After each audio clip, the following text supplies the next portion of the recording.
মুক্ত হস্তে দান করুন, মুক্ত হস্তে দান করুন।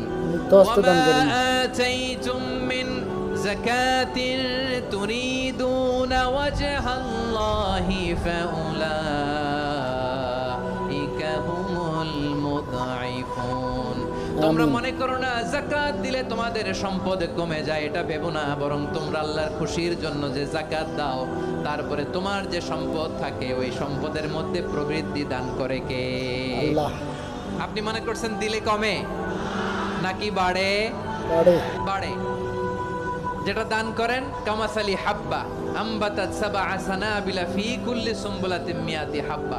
1 টাকা দান করলে এটা চারা বীজের মতো, রূপে দিলে 7টা শীষ, প্রতি শীষে হয় শত শস্য দানা। আল্লাহ যারে চায় এরকম বাড়ায় দেয়, প্রবৃদ্ধি দেয়। সুবহানাল্লাহ। সুবহানাল্লাহ।